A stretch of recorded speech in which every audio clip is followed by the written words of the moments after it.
A dry sound echoed from the scanner. "Beep green." But instead of being allowed through, a hand stopped her, cold and final, like a steel door slamming shut.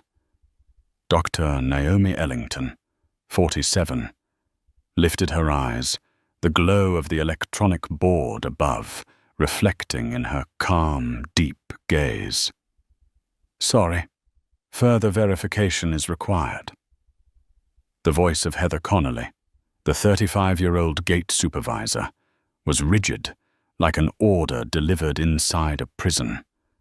No explanation, no trust. The line of passengers behind began to murmur. A man shook his head and whispered, "Must be a scanning error. She doesn't look like a first class."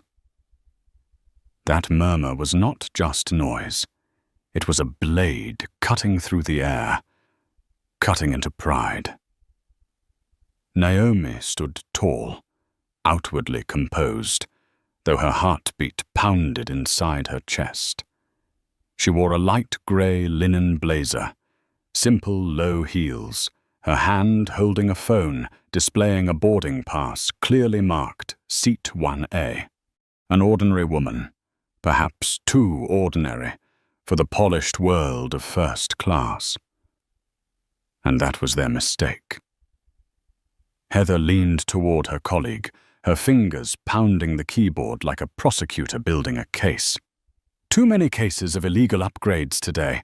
I need to check again." The scanner beeped green a second time. Clear, undeniable. But Heather frowned, as though the machine itself had betrayed her. In the crowd, suspicious glances pierced Naomi from all sides. A middle-aged woman whispered, "Are we sure she actually bought that ticket?" A young man scowled. "People like this hold up the whole flight." Those whispers were not just doubts. They were verdicts, silent judgments from people who had no idea of the truth. Naomi drew a long breath. She remembered being 20, hearing the words "step aside" for the first time. For years she had been pushed out of boardrooms, out of seats, out of opportunities, simply because they believed she did not belong. And today, the words returned like a ghost. "Please step aside." Heather's voice, slow and deliberate, hammered another nail into the coffin of dignity. Naomi looked at the clock on the wall, 9 minutes until the door closed. She smiled faintly, thin as a blade. "I will stand here." Her voice was gentle, but every word hit the concrete floor like stone. "You can resolve this right here." The silence thickened. A mocking laugh rose from behind, and Heather's face flushed red. At that moment, the door to the jet bridge opened. Captain Marcus Hargrove appeared, dressed neatly in a navy jacket, golden stripes on his shoulders. His eyes swept over Heather, then Naomi. A flicker of hesitation, brief, but enough for Naomi to know he too doubted her. "What's the issue?" Marcus asked, his tone clipped. "The ticket shows signs of fraud," Heather replied quickly, pride flashing in her eyes, as if having her superior present confirmed her authority. Naomi raised the boarding pass on her phone, the glow illuminating her calm face. "You can scan it again." Marcus nodded. The scanner lit green for the third time. No room for argument. Yet Heather's voice stayed cold. "Payment method, please. Too many have been using corporate cards that are not their own." Another invisible strike. Not just suspicion, but accusation, stripping dignity in front of dozens of strangers. In Naomi's mind, images flooded back. Thousands of invoices approved with her signature, billions of gallons of fuel flowing through the network she oversaw. Contracts bearing her name. Naomi Ellington, chairwoman of Ellington Aviation Group, an entire industry behind her, and no one here knew it. She did not reveal it. Not yet. Instead, Naomi stood still, like a monument. Every doubtful glance, every whisper spread around her. She felt the sting of humiliation, of anger, crawling under her skin. Yet her face remained unmoved. A young man in line sighed. "I have a connection to catch. Hurry up." Marcus turned to the crowd. "Please be patient. First-class security is our priority." Naomi smiled again, this time with meaning. "No, it is you who are delaying." Heather bit her lip, gripping the scanner tightly. Marcus glanced at the clock. 8 minutes left. He leaned closer to Heather and muttered, "If this doesn't resolve, call security." Naomi caught every word. Security. The sound fell into her ear like a swan. But instead of fear, a strange calm spread through her. They did not know that a single call from her could keep this plane grounded on the runway, no matter how loudly its engines roared. In the crowd, a young woman raised her phone, recording, her voice trembling into the mic. "Look at this. 3 green scans and she is still blocked. I'm posting this on TikTok." Naomi tilted her head slightly at the sound of the click, a spark flashing in her eyes. They thought they held the power. But the real power was standing still, right in front of them, in the figure of a woman they believed did not belong. Naomi Ellington stood firm, surrounded by suspicion and prejudice. But with a single touch of her phone screen, the airline's entire schedule could be rewritten. And when that happened, they would all understand. The woman they tried to diminish was the very one who kept their planes in the air.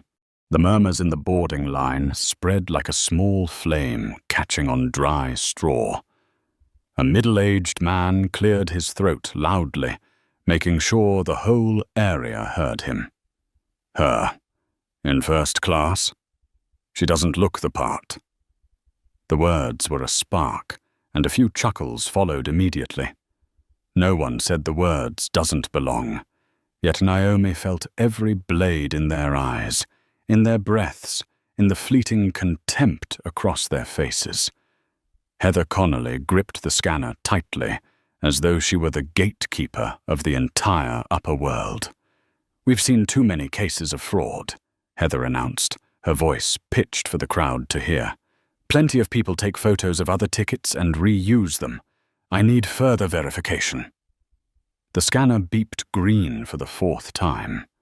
Yet Heather still leaned toward her colleague, whispering words that carried no trace of Naomi's name, no shred of respect. Naomi looked up at the wall clock. 7 minutes left. Time no longer flowed normally. It tightened, stretched taut like a string pulled to breaking. Each passing second, she heard her own heartbeat mingling with sighs, complaints, and the impatient tapping of shoes. Memories surged within her. 30 years old, signing her first fuel contract, only for the partner to look her in the eye and ask, "Can we meet the real boss?" They did not believe a black woman owned the company. She had swallowed that humiliation, but never forgot. And now history repeated itself, this time in front of a crowd. "Do you have proof of payment?" Heather aimed the question like a blade. "The original method. We need the card used." A disguised accusation. Not "we need procedure," but "maybe you stole." Naomi caught the snicker behind her. She probably used someone else's company card. The wave of whispers rose higher. Every stare became a public trial. Captain Marcus Hargrove glanced at the clock again. 6 minutes left. If you don't comply, we'll have to send this flight without you. Naomi turned, her gaze fixed on him. Her eyes were cold as steel, but her voice was calm and smooth. No, you're not going anywhere.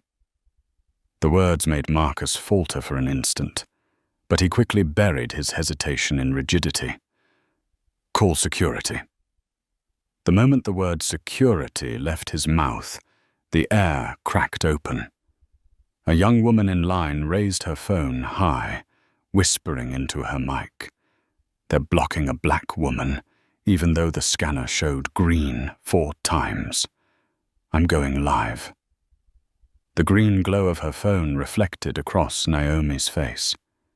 In that instant, she knew. The story had left Gate A12. It was online now, and from there, no one could control it. Heather scanned again. Beep, green. Her face flushed crimson, a forced smile cracking under the weight. We need to call headquarters for verification, Heather stammered. Headquarters where? Naomi's voice was even. Customer service, Heather muttered. Naomi's lips curled slightly. Go ahead. But I know exactly who controls this flight. Marcus exhaled sharply, whispering with Heather, clearly trying to stall, hoping Naomi would tire, step aside, or surrender in silence. But Naomi stood still, tall as a tower.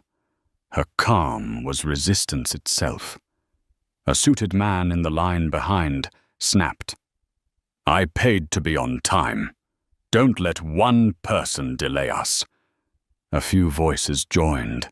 That's right. Move her aside. Naomi turned. She did not shout. She did not point. She spoke one sentence, clear and deliberate. You are not delayed because of me, but because of prejudice. The crowd stirred. Some fell silent, eyes lowered. Others exhaled in frustration. But the truth had been spoken, and it hung in the air like a weight above them all. Marcus stepped closer, his tone hard. You are holding up this flight. Do you want us to call the police? Naomi slowly drew her phone from her blazer pocket. Not a card, not a ticket app. She opened her contacts and pressed a number marked only by 3 letters and an airport code. Good morning, her calm voice carried. This is Naomi Ellington. Connect me to the Network Operations Center. We have an urgent service safety issue at Gate A12. The air froze. Heather frowned, confused. Marcus stiffened, sweat forming at his brow. A man in line whispered, Who is she? Naomi closed her phone and looked at the clock. 5 minutes left. The crowd still had no idea. Heather still thought she held control. But Naomi knew the truth. One call from her was enough to keep this Boeing on the ground, no matter how badly the pilot wanted to take off. Heather swallowed hard, stammering. Who did you just call? Naomi smiled, her eyes glinting like a blade drawn from its sheath. The one even your captain must wait for.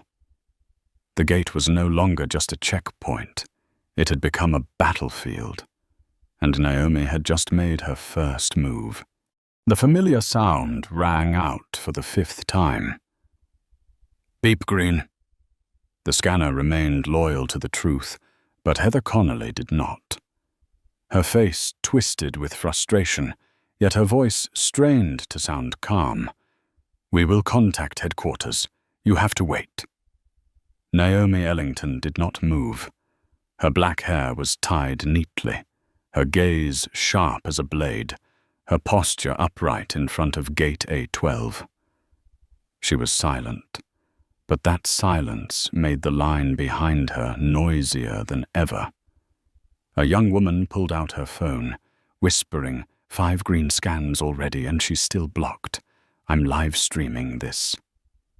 Her fingers moved quickly. The screen lit up. The words Live 56 viewers appeared in the corner. Within minutes, the number leapt. 1,000, then 5,000. Comments flooded down like a waterfall. This is clear discrimination. She's so calm, so dignified. Anyone at JFK right now? Confirm this. Naomi heard the whispers ripple. Who is she really? She knew. The fire had spread beyond the glass walls of the terminal. Captain Marcus Hargrove masked his unease with sternness. He glanced at the clock. 4 minutes left. He leaned close to Heather, his voice low but clear enough for Naomi to hear. Just hold her. If she doesn't step aside, call security. We cannot be late. Heather nodded, her palms slick with sweat, but her voice remained defiant. Do you have your payment card? I need to verify. Naomi locked eyes with her, her voice light as air, but cold as steel. No, you already have everything. The problem is not procedure, it is perception. The words cut deep. The crowd stirred. Some nodded. Others murmured. That's true. At the end of the line, a young man with curly hair raised his phone, speaking straight into the camera. You see this? Green scans clearly valid, yet she's still stopped. This is racism. The live stream passed 20,000 viewers, red hearts, comments, and the hashtag #GateA12 began to appear. Marcus realized the atmosphere had slipped beyond his control. He stepped forward, voice rigid. Ladies and gentlemen, please remain calm. This is a first-class security issue. But before he could finish, a passenger in seat 1C, suited and polished, stood up. Security! She's scanned 5 times. We're the ones being delayed. Applause broke out in pockets. The crowd was divided, but support for Naomi was growing clearer. Heather's face burned red, her voice nearly a shout. If you don't step aside, I will call the police. Naomi tilted her head slightly, pulling out her phone again. A 3-letter name appeared on the screen. NOC, Network Operations Center. She pressed. A crisp, clear voice answered instantly. Good morning, Mrs. Ellington. We've received the alert. Your command? Both Heather and Marcus froze. The crowd stared in shock. A man whispered, My God, she knows NOC. Naomi's reply was soft, yet each word struck like a hammer. Hold refueling for Flight 91 until I confirm service standards are met. Marcus's eyes widened, his heart pounding. He understood instantly. No refueling meant no takeoff. What did you just do? His voice cracked. Naomi closed the phone, her gaze serene. I only ensured you deliver the service first. Class passengers have paid for. The crowd erupted. A young boy whispered, She can stop the whole flight. In that moment, the wall of silence shattered. Voices buzzed, cameras rolled, the glow of dozens of phones all pointed at Naomi. The live stream surged past 50,000 viewers, comments exploding. Someone find out who she is. This kind of power isn't normal. We are watching history. Heather faltered, still trying to project strength. We will contact corporate. Naomi's lips curved faintly. Go ahead. But remember, I'm the one who signs your fuel contracts. Marcus stepped back, sweat trickling down his temple. He was beginning to understand, but too late. The crowd had already seen the tremor in his clenched hands. Naomi stood unmoved, her eyes steady like the sky before a storm. Outside, a plane roared its engines preparing for takeoff. But inside, Flight 91 was pinned to the ground by a woman they had dismissed only minutes earlier. The woman they thought unworthy of Seat 1A was, in fact, the lifeline of the entire airline. And social media, like fire meeting wind, was transforming a dispute at the gate into a storm fierce enough to sweep across the entire aviation industry. The number of online viewers exploded like a tidal wave. In just 10 minutes, more than 150,000 people were watching as Naomi Ellington was blocked despite her boarding pass, scanning green again and again. Comments poured in. This is clearly racism. She's unnervingly calm, definitely not an ordinary passenger. Someone find out who she is immediately. Heather Connolly heard the whispers, but her stubbornness only hardened. She stood in the way, her voice sharp. We will need to contact management.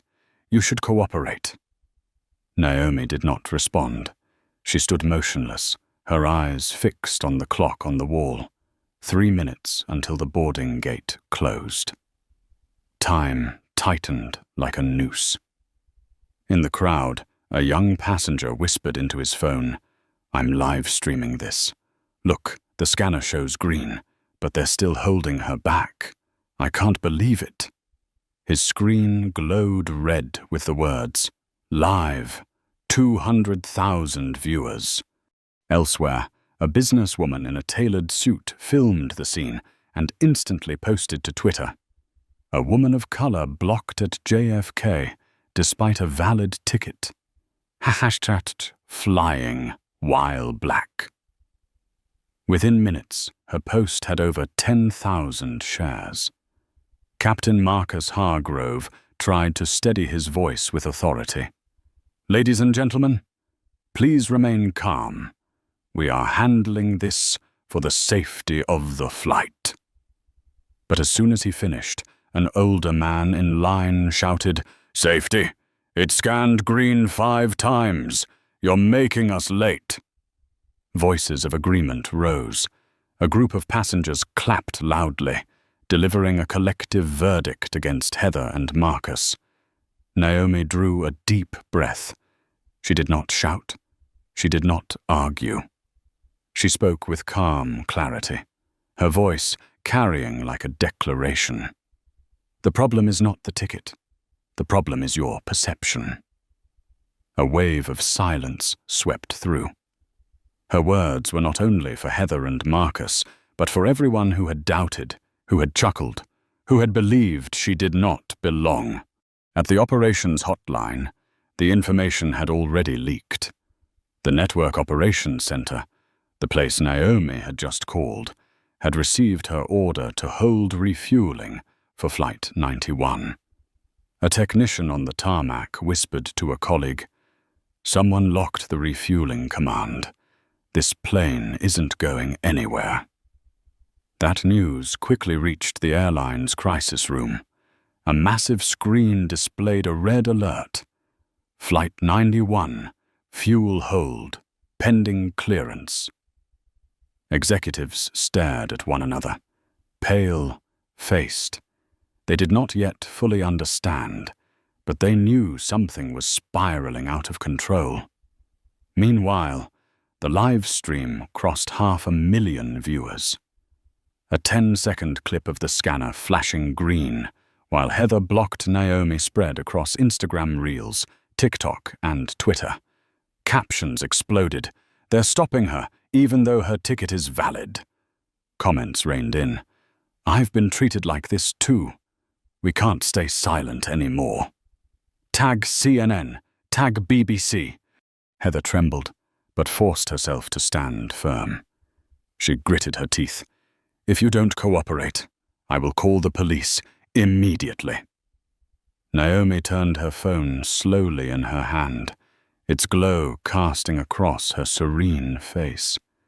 She smiled faintly, sharp as a blade's edge. Go ahead. But before they arrive, the whole world will know what's happening here. Marcus Hargrove could no longer hide his unease. He wiped sweat from his forehead and whispered, Who are you really? Naomi looked straight into his eyes. The calm steel in her gaze made him afraid. I am the one who, with a single order, can keep your plane from leaving the ground. Her words cracked like thunder in the narrow space of Gate A12. The crowd erupted. A few whispered urgently into their phones. She must be someone high, level. This is huge. At airline headquarters, phones rang non-stop. A PR manager shouted, This video just hit 1 million views. Reporters are calling non-stop. We need a statement immediately. But the CEO slammed the table. No. Find out who she is first. None of them yet knew they were not dealing with just a passenger. They were facing the chairwoman of the corporation that held the majority of their fuel contracts. At Gate A12, Naomi did not move. The clock ticked forward another minute. 2 minutes until the gate closed. Hundreds of phones were raised, millions of eyes watching through screens. Heather Connolly's face had gone pale. Marcus Hargrove stammered. Naomi remained, unshaken, like a steel tower, letting the world see the truth. A black woman who had paid for seat 1A was being stopped simply because they did not believe she belonged there. And the storm, this time, was no longer in the airline's hands. It belonged to the public. Because in the next 60 seconds, it would not only be Flight 91 held back. An entire industry would be forced to face the mirror Naomi had just raised. The clock on the wall ticked past the 1-minute mark before boarding closed. The air in the waiting area was so heavy it seemed you could hear the second hand scraping against the silence. Marcus Hargrove stood frozen. He had flown for 20 years, but he had never been stopped by a woman armed with nothing more than a phone call. Heather Connolly's face had gone pale, yet she tried to hold up a shell of pride. Security is on the way. She will have to leave. Naomi Ellington tilted her head slightly, her eyes glowing with a cold calm. No, Heather. This flight is not going anywhere. A chime rang from the phone she had placed face up on the counter. The screen lit brightly, displaying the words, NOC, incoming call. The crowd erupted. A man whispered, his voice trembling. Noki? That's the Network Operations Center. Could it be? Naomi lifted the phone, her voice steady and clear. Yes, I confirm.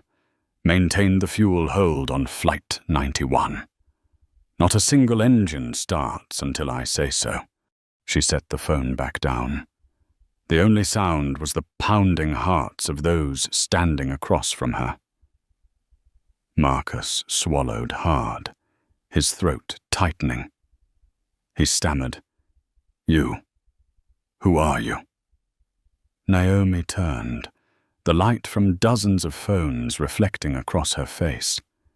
Her voice carried, each word sharp and deliberate. I am Dr. Naomi Ellington, chairwoman of Ellington Aviation Group, My corporation supplies over 80% of your fuel across the entire East Coast." The declaration cracked like lightning in clear skies. The crowd roared, some clapping, others covering their mouths in shock. The live stream surged instantly, 1.5 million viewers. Comments poured like a flood. "She's the one behind the fuel contracts." "My God, they stopped the CEO right at the boarding gate of her own industry." "This is history." Heather staggered, the scanner falling to the floor with a sharp clang. She stared at Naomi, her lips trembling. No, it can't be." Naomi leaned closer, her voice quiet but loud enough for all to hear. "You just blocked the woman responsible for every drop of fuel in these planes. Think about what that means."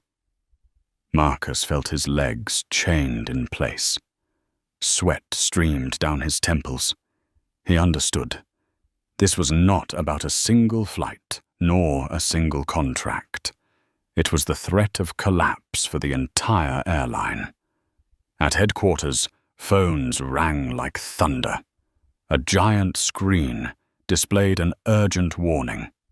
"Social media escalation, Flight 91, trending worldwide." The head of PR shouted, #flying. While black is now top 5 globally, reporters are calling non-stop. CNN is preparing to cut live. The airline's CEO jumped to his feet, his face ashen. "Who is she?" A data analyst cried out. "Naomi Ellington.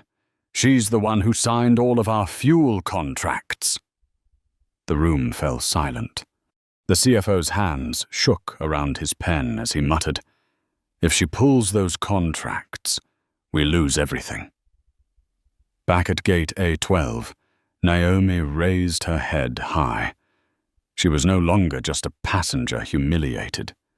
She was the woman holding the keys to the airline's fate. "You want to call security?" Naomi said, her voice calm but each word cutting like a blade. "Go ahead. But before they arrive, this flight will be grounded. Your stock will plunge, and the billion-dollar deal you are chasing will fly out the window." The crowd erupted. A passenger in a suit leaned toward his wife and whispered, "She holds the entire airline industry in her hands."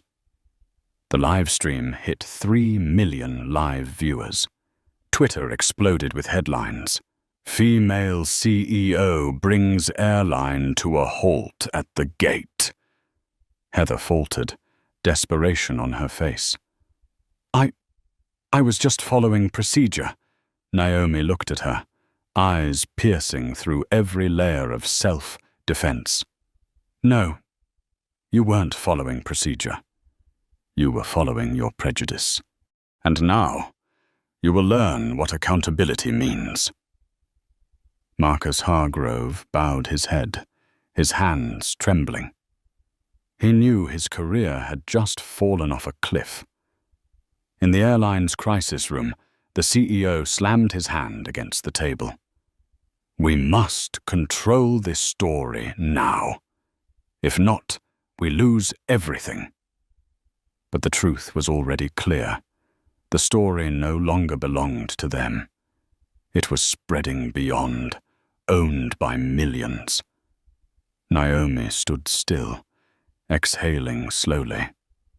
Every eye, every raised phone, carved a truth into stone.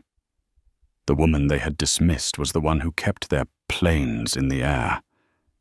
And Naomi knew this was only the beginning. Because once the storm of public outrage had risen, it would not stop at one flight. It would sweep away an entire system. In the moment Naomi Ellington declared her name, the world seemed to stop. Gate A12 fell silent, then erupted like a stadium.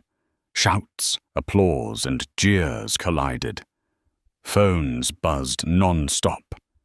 The live stream surged past 5 million live viewers. Heather Connolly stumbled back, her hands shaking so violently she could no longer hold the scanner. Her face drained of all color, as if she had just watched her job vanish beneath her feet. Marcus Hargrove bowed his head, his lips stammering soundlessly. At headquarters, the crisis room was in chaos.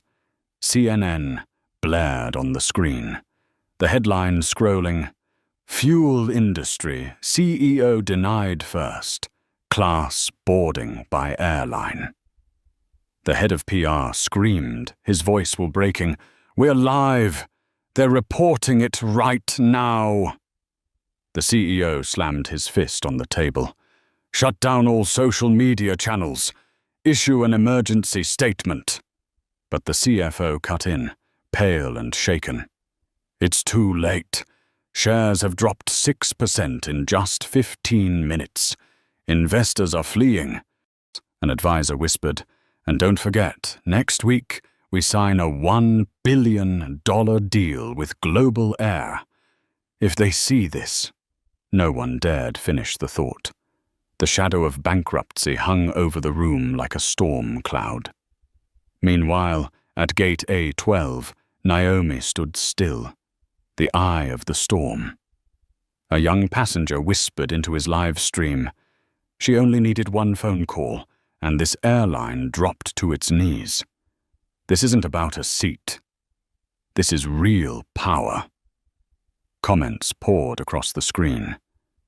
"This woman is saving all of us. This is a lesson for every airline. Never underestimate a passenger." Marcus summoned what little courage he had, stepping toward Naomi, his voice hoarse. "Ms. Ellington, I am sorry. But you must understand, we were only trying to ensure safety." Naomi turned, her gaze cutting through him. "Safety? The scanner flashed green 5 times, and still you called me a threat." "No, Captain. What you were protecting was not safety. It was prejudice." The crowd roared, applause thundering like a storm. Heather buried her face in her hands, her whole body trembling. On Wall Street, trading algorithms caught the keywords Naomi Ellington, fuel contracts, airline, and triggered a sell-off. Within 30 minutes, the airline's market value was in free fall, more than $1.2 billion erased. Financial networks flashed headlines. "Crisis at JFK threatens entire airline industry." In the crowd, a freelance journalist named Emma Royce quickly opened Twitter and posted a clip. "Naomi Ellington, Fuel Group chairwoman, blocked at gate A12. She declares, 'Not an engine starts until I say so.'" Within 20 minutes, the post had hit 100,000 retweets. CNN, BBC, Reuters all requested permission to use the footage. Marcus whispered to Heather, "We've lost control. This is beyond us now." Heather sobbed. I was only following procedure." Naomi heard her clearly. She turned back, her voice calm but sharp as steel. "No, Heather. You are following your fear and your arrogance, and today you are paying the price." At headquarters, the CEO shouted into his phone, "I need to know right now what she wants. If not, we lose the entire company." The reply from the other end was chilling. "She hasn't demanded anything. She is just standing there, in silence." The room went dead quiet. That silence was more terrifying than any ultimatum.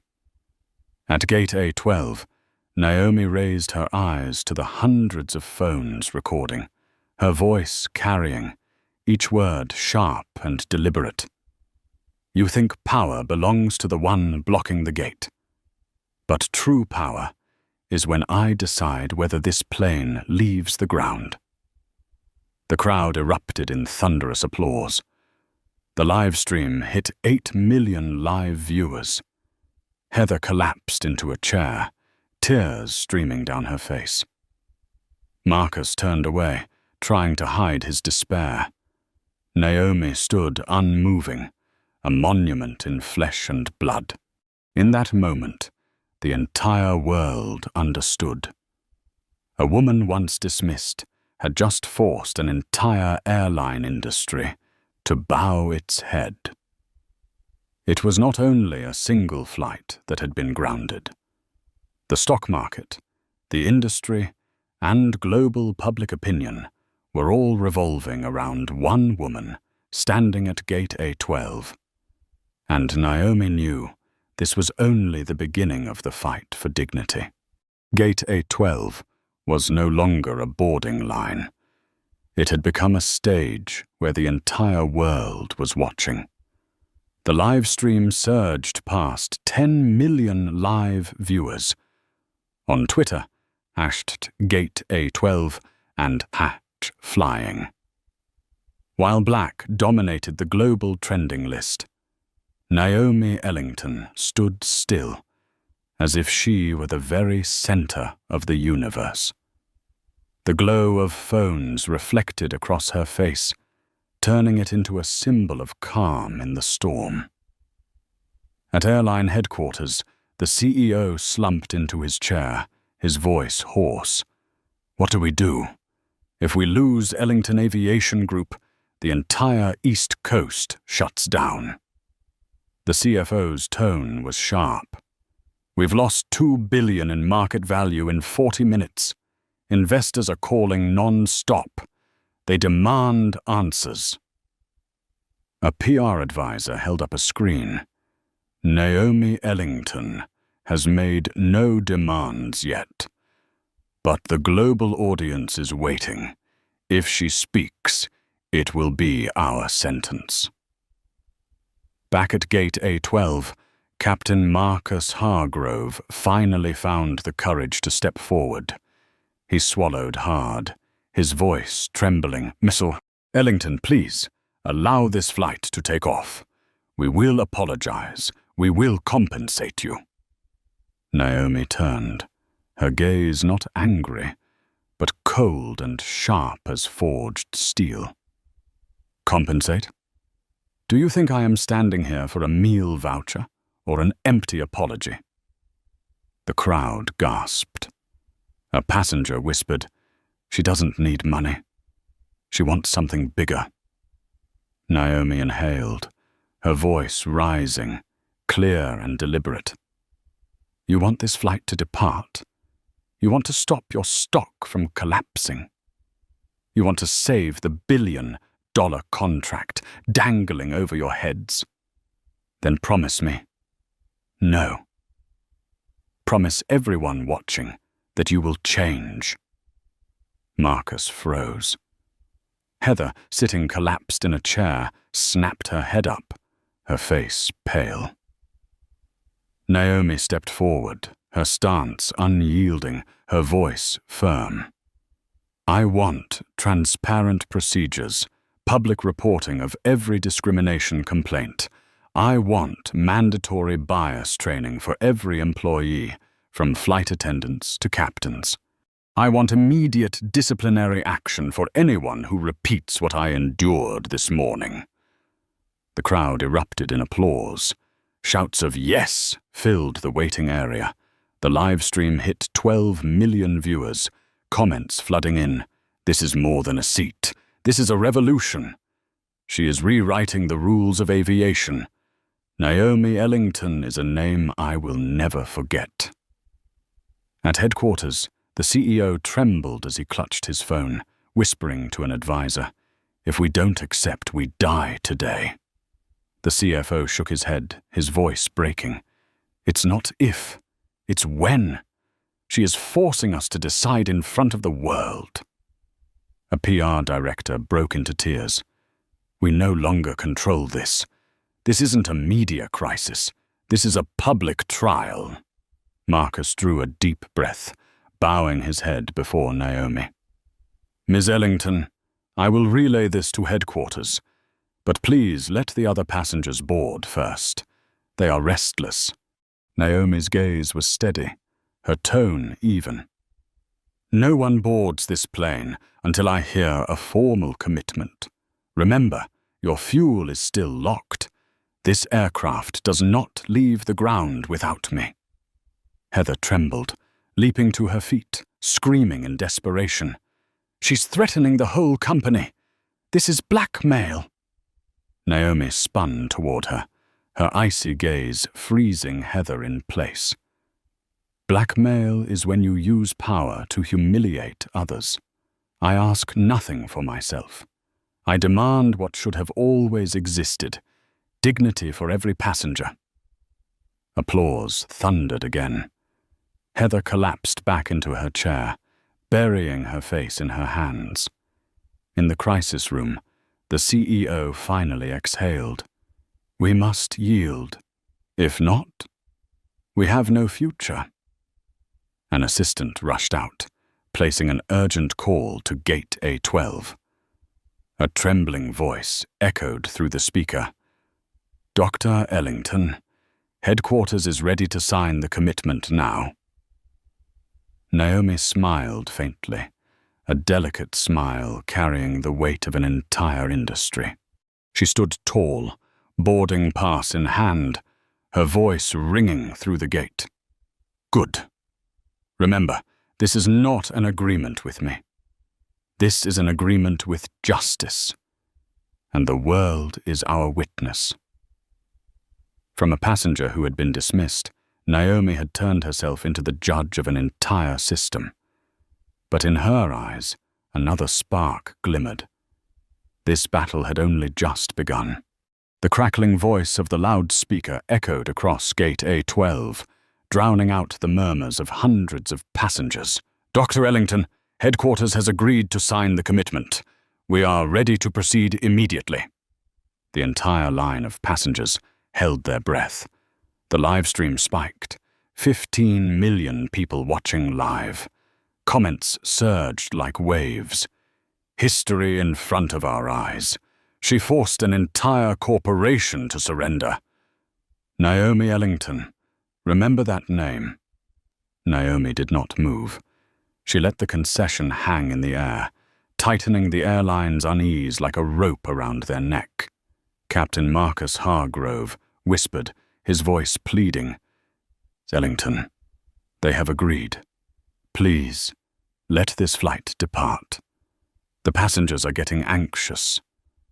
Naomi turned her head, her gaze silent but cutting. "Anxious? They've only been anxious for a few minutes. People like me have endured it for a lifetime." Her words slashed through the silence. The crowd went still, then erupted in applause, loud and unified. At headquarters, the CEO stood frozen, his eyes vacant. A PR director slammed the table, shouting, "No more silence! Read the statement now, right now, so the entire world hears." The spokesperson hurriedly drafted a few lines, their voice shaking as they read live on camera. "Our airline formally commits to implementing a comprehensive anti-discrimination program. We will publicly report all complaints, mandate training, and enforce immediate discipline for any violations." Subtitles rolled automatically across passengers' phones. Applause thundered through Gate A12. Naomi gave a slight nod, a smile thin as a blade. Her voice rang clear for millions to hear. "Good. But remember this. Justice does not come from promises, it comes from oversight, and I will be the one overseeing you." The crowd erupted in cheers. The live stream hit 20 million viewers. Heather Connolly sat collapsed in a chair, her face buried in her hands. She knew her life had just fallen apart. The words "people like her," The phrase she had carelessly uttered earlier were now headline fodder, the clip replayed hundreds of times across the internet. Marcus Hargrove remained silent, his shoulders trembling. He had once believed he held the power in the cockpit. But now everyone could see the truth. The real power stood outside, in the hands of the woman he had once dismissed. In Washington, a senator tweeted, "When a fuel CEO is stopped at a boarding gate because of her skin color, no passenger is safe from prejudice. A hearing is coming." Over 300,000 shares in 1 hour. Political pressure crashed down on the airline like a flood. Naomi slowly raised her phone so everyone could see the screen glowing with the words, "Fuel hold active, Flight 91. She spoke calmly but with weight. "This plane is still not taking off. I want this commitment not just read in a boardroom, but signed in writing, published openly for the entire industry to see." The crowd roared in support. A passenger shouted, "That's right! Sign it!" Headquarters had no choice. Within 10 minutes, the official declaration appeared on the airline's website. "We apologize to Dr. Naomi Ellington and all passengers.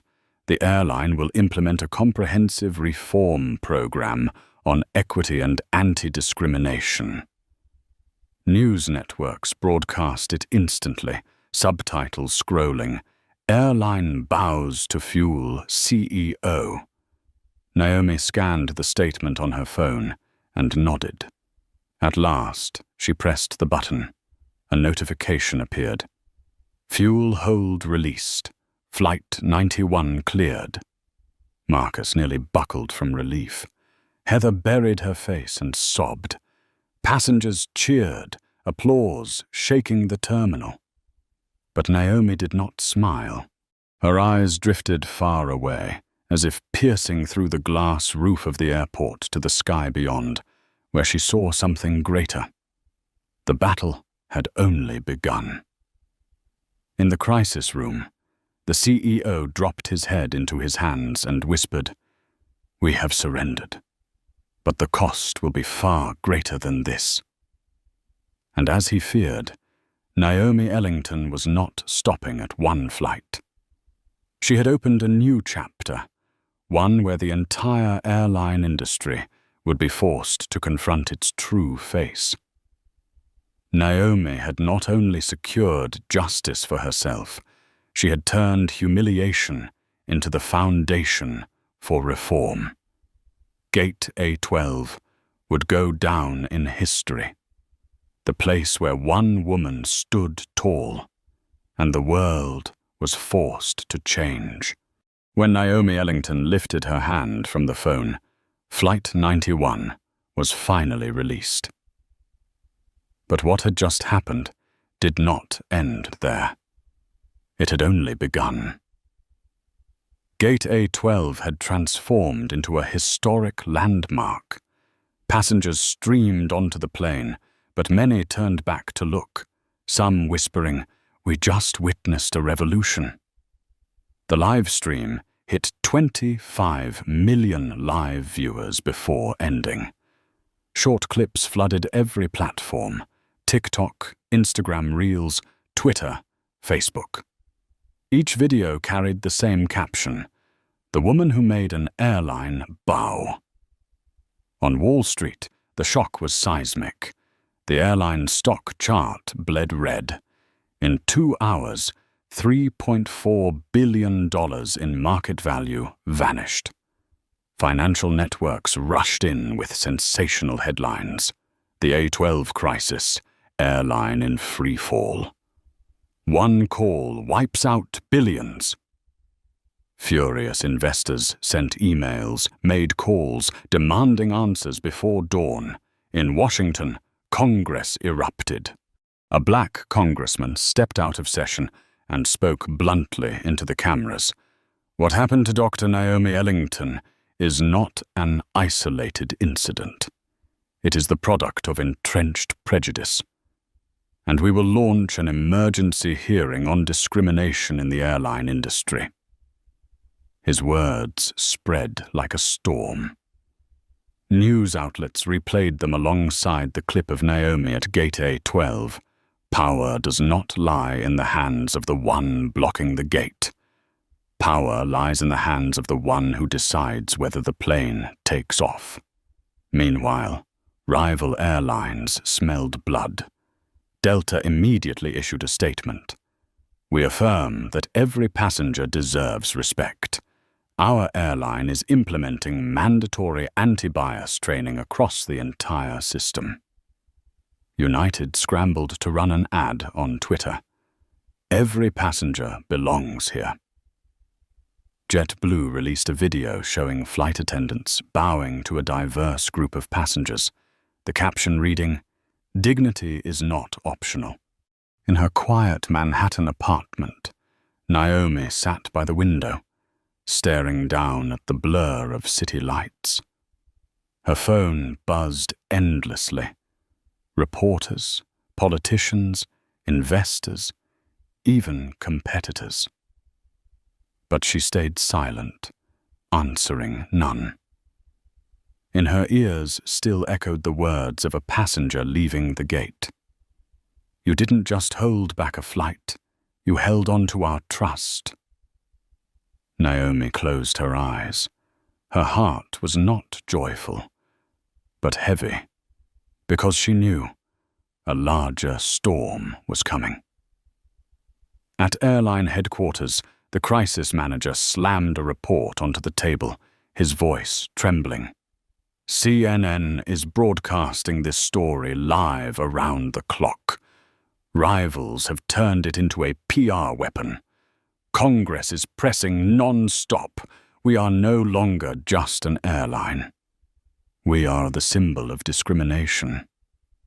The CEO sat lifeless, his face ashen. A legal director whispered, "The lawyers are warning we could face a class action lawsuit from passengers." All eyes dropped, and together they understood. The blade hanging above had finally fallen. On social media, the hashtags kept spreading. At Gate A12. Flying while black. Dignity matters. Every minute brought thousands of new stories from users. "I was doubted when I lined up for first class. I was asked for extra documents even though my ticket was clear. I too have heard the words, 'people like you.'" Naomi had unleashed a flood. It was no longer about one person. It had become a movement. CNN's evening news opened with the anchor's voice. "In just 9 minutes at Gate A12, one woman forced an entire industry to tremble. Naomi Ellington, a name now synonymous with resistance and justice." The screen showed Naomi standing firm before Heather and Marcus, the glow of phones encircling her like a halo. A commentator exclaimed, "This is the photograph of the century." Heather Connolly, in her small apartment, collapsed into a chair as her TV replayed the moment she shouted, "People like her." Tears streamed down her face. Those 4 words had become her sentence, and the whole world was the jury. Marcus Hargrove, sitting in a shabby pilot's lodge, stared at his trembling hands. Years of flying, thousands of hours in the cockpit, all erased by a few minutes at Gate A12. He knew. His career was over. And Naomi, in the quiet of the night, asked herself, is a commitment enough, or does it demand a complete overhaul? She knew the answer. Not enough. And so a new light burned in her eyes, the spark of a larger plan. From a passenger humiliated, Naomi had become a torch. And that torch was not only illuminating Gate A12, It was setting fire to the rotting walls of an entire industry. 2 weeks after the events at Gate A12, Naomi Ellington stepped onto the stage of a packed auditorium, blinding lights shining down on her. In front of her sat hundreds of journalists, cameras clicking non-stop, flashes bursting like lightning. Behind her, a massive screen displayed the words, "Aviation Justice Summit, Global Broadcast." Online, millions were waiting. Major outlets, CNN, BBC, Reuters, all cut to live coverage. The hashtag #GateA12 once again claimed the #1 spot worldwide. Naomi drew a deep breath, her voice carrying across the hall, calm yet commanding. "I once stood before a gate, holding a valid first-class ticket, and was treated like an intruder. Not because of the ticket, but because they believed I did not belong there. But today, we stand here to declare every passenger belongs." The hall erupted with applause. Millions on the live stream typed comments in unison. "Yes! Naomi speaks for us." A revolution born from a boarding pass. In one corner of the hall, the airline's CEO hung his head, his face gaunt. Beside him, the comprehensive reform agreement was unveiled. $10 million for anti-bias training programs, quarterly public reports, and the creation of an independent oversight committee. Naomi turned, her voice sharp as steel. "This is not a favor. This is responsibility. And from now on, that responsibility will no longer hide in the shadows, but under the light of the entire world." At the same time in Washington, Congress broadcast the first ever hearing on discrimination in the airline industry. The clip of Naomi standing tall at Gate A12 was replayed on loop, serving as living proof of the need for change. A senator declared, "Not everyone has the power of Dr. Ellington, but if she could be treated this way, what is happening to millions of ordinary passengers?" Applause thundered, not only in the congressional chamber, but across every social platform. Meanwhile, Heather Connolly and Marcus Hargrove faced their reckoning. Heather was fired on the spot, class action lawsuits from passengers piled up on lawyers' desks. The 4 words, "people like her," had become an inescapable sentence, following her like a mark etched onto her forehead. In her small apartment, she locked her doors, avoiding neighbors' eyes. The television replayed the moment she blocked Naomi. Heather collapsed, whispering in despair, "1 minute of prejudice destroyed my entire life."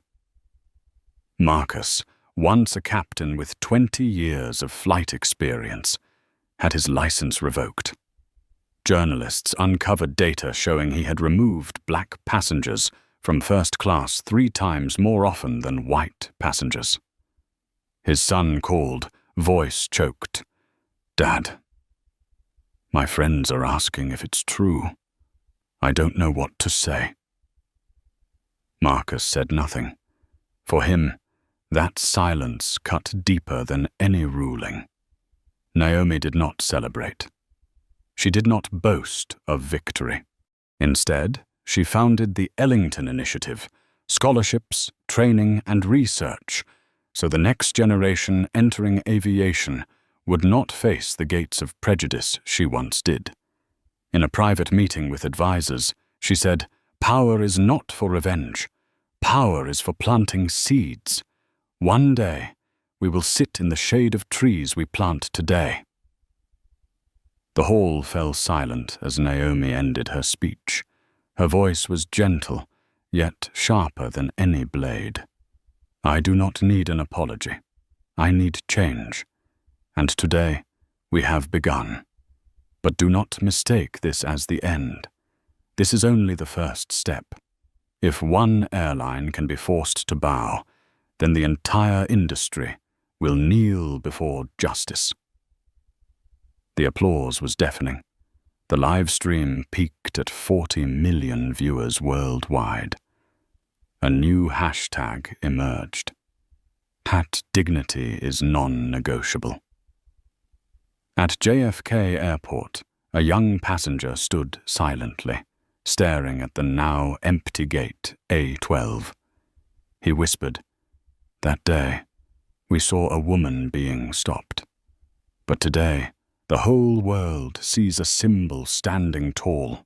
Naomi Ellington, once humiliated before everyone's eyes, had transformed shame into legacy. And from gate A12, history had been rewritten, not just for her, but for all those who had ever been told to step aside."